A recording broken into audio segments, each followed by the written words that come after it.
Ғұсыл алуды үйреніп алыңыздар. Жүніп пен ғұсыл деген не? Жүніп, ерлі-зайыптылардың қосылғаннан кейінгі дәретсіздік жағдайы. Яғни, ер кісі мен әйелдердің бойынан құмарлық пен ұрық бөлінгеннен кейінгі таза емес қалпы. Ғұсыл, жүніптік жағдайдан тазару. Сондай-ақ ғұсыл ел аузында бой дәрет деп те айтылады. Әйелдер етеккір немесе босанғаннан кейін келетін қан тоқтаған соң да ғұсыл құйынуы парыз. Аяти кәримада былай делінген: егер жүніп болсаңдар, жуыну, ғұсыл алу арқылы тазаланыңдар. Маида сүресі 6-шы аят. Мұсылман жұма намазына, 2 айт намаздарына барар алдын ғұсыл құйынып шығуы сүннет болып табылады. Алайда сонымен қатар міндетті түрде ғұсыл құйыну қажет жағдайлар бар. Bir хадис шәрифте: жүніптіктен құтылу үшін ғұсыл алған адамға үстіндегі қыл санындай сауап беріледі, сонша күнәлары кешіріледі, жәннаттағы дәрежесі көтеріледі. Ғұсыл үшін оған берілетін сауап дүниеде бар болған барлық нәрседен қайырлы болады. Аллаху тағала періштелеріне: қараңдар, бұл құлым түнде ерінбей тұрып, әміріме бағыну үшін ғұсыл алып жатыр. Куә болыңдар, оның күнәларын кешірдім және мағфирет еттім дейді. Ғуния. Қандай жағдайларда ғұсыл парыз болады? Бірінші, ұйқыдан тұрғанда шәхуәт кеткені білінсе.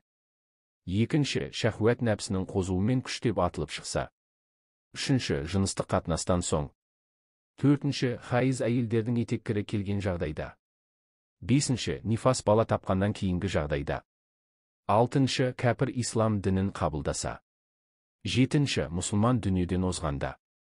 Осы жағдайларда бой дәрет парыз деп есептеледі. Ғұсыл алудың парыздары. Ғұсылдың парызы: үшу.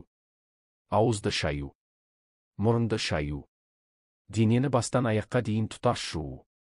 Осы айтылған парыздың бірі орындалмаса, кісі ғұсыл алған болып есептелмейді. Әйелдер өрген шаштарын тарқатуы шарт емес. Бірақ шаштың түбіне су тигізуі шарт. Денедегі бір қылдың түбіне су тимей қалса, оның дәреті дәретке есептелмейді. Ғұсылдың сүннеттері.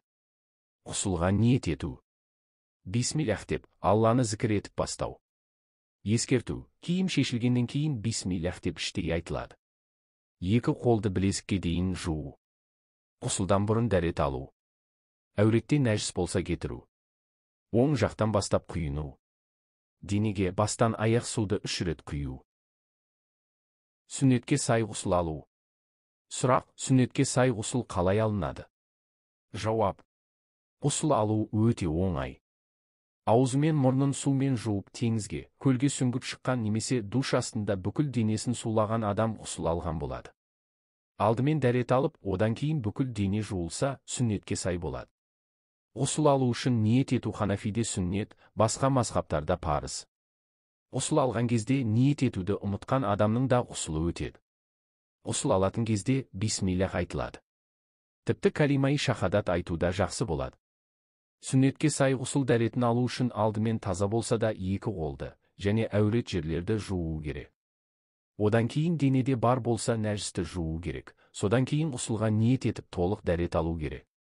Одан кейін бүкіл денеге 3 реттен су құю керек. Алдымен 3 рет басқа, кейін 3 рет оң иыққа, 3 рет сол иыққа құйып, әр құйғанда сол жер толығымен сулану керек. Бірінші құюда ысқылау керек. Ғұсылда бір мүшеге құйылған суды басқа мүшеге ағызу жайыз болып, ол жері де тазаланады. Өйткені ғұсылда бүкіл дене бір мүше болып саналады. Дәрет алғанда бір мүшеге құйылған сумен басқа мүшеде суланса, жуылған болып саналмайды. Ғұсыл алып болғаннан кейін қайтадан дәрет алу мәкрух. Ғұсыл алғанда дәреті бұзылса, ғұсылға зияны жоқ, бірақ намаз оқу үшін тағы да дәрет алу керек болады. Әйелдердің ғұсыл алу ерекшелігі. Бой дәреті ғұсыл. Бой дәреті немесе ғұсыл белгілі бір жағдайлардан кейін, мысалы, етеккірден кейін немесе неке қатынасынан кейін алынады. Ғұсыл алу үшін әйел адам мыналарды жасау қажет. Ғұсыл алуға ниет етіңіз. Бисмиллах деп, Алланы зікір етіп бастау. Қолыңызды және аузыңызды 3 рет жуыңыз. Оң жақтан бастап барлық дене мүшелерін 3 рет шайыңыз. Су бас терісіне жету үшін шашыңызды 3 рет шайыңыз. Содан кейін сумен бүкіл денеңізді 3 рет жуыңыз. Бұл амал әйел адамды рухани кірден тазартып, намазға және басқа да діни міндеттерге дайындайды. Ханафи мазхабында қиындық келтіретін жағдайда ғұсыл құйынатын әйелдердің өрген шаштарын ашып жуғаны қажет емес.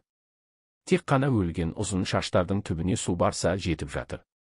Бұған Умму Сәламаның радиаллаху анха мына хадисі дәлел: ол пайғамбарым, менің шаштарым өрулі.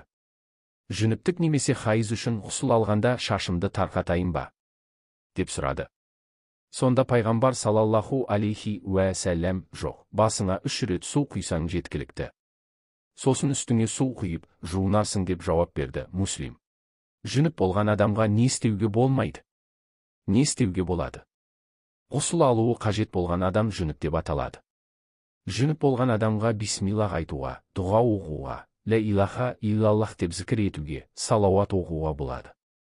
Тіпті Фатиха, Раббана әтина сияқты аяттарды дұға ниетімен оқуына да болады.